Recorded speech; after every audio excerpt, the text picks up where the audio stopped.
ఎవరది? ఈశ్వరయ్య. ఎప్పుడో చిన్నప్పుడు చూశాను. తాటి చెట్లా ఎదిగిపోయావు.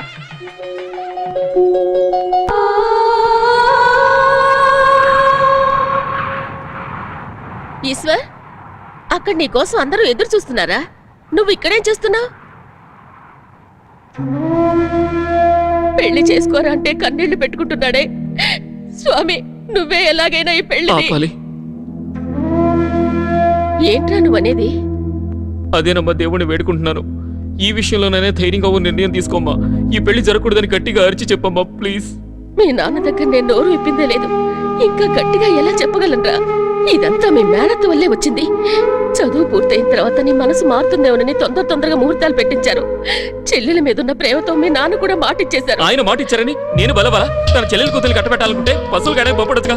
ఇంజనీరింగ్ ఎందుకు చదివించడం? పల్లెటూరు వైద్యులు కట్టబెట్టారు. గట్టిగా మాట్లాడకరా, అని వింటే చంపేస్తారు. నీకు భయంగా ఉంటే నేను చెప్తాను. ఇప్పుడు గనుక నువ్వు పెళ్లి చేసుకోకపోతే ఊళ్ళో వాళ్ళందరూ తప్పుగా మాట్లాడతారా? ఊళ్ళో వాళ్ళు మంచిగా మాట్లాడితే చాలు. నా జీవితం ఏమైపోయినా పర్వాలేదా? ఇంతవరకు ఆయన ఎదిరించి మాట్లాడలేదు. ఇప్పుడు మాట్లాడతాను. మొహం మీదే చేసుకోనని చెప్పాను. ఆయన వస్తున్నట్టున్నారు, ఏం మాట్లాడకరా. నువ్వు నేను చెప్తాను. రమ్మంటున్నానా? రెడీ అయినా? రెడీనా?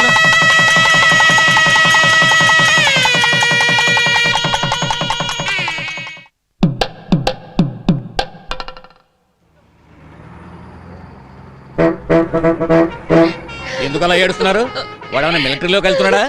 2 ఏళ్ళ కదా చదువు, చిటికేసులోగా అయిపోద్ది. తర్వాత ఇక్కడికి వచ్చేస్తాడు కదా. సరే, దాడి కట్టిన వెంటనే వీళ్ళిద్దరిని విడదీయడం పాపం అనుకోండి. కానీ వాడు చదువు కదా ముఖ్యం. నువ్వు ఎలాంటి ఆలోచనలు పెట్టుకోకుండా చదువు పూర్తి చేయి. అప్పుడే నేనంటే ఏమిటో అర్థం అవుతాయి.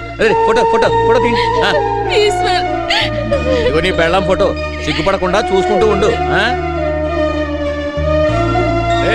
బాగా చదువుకోవాలి. చక్కగా చదువు పూర్తి చేసి రావాలి. అర్థమైందా?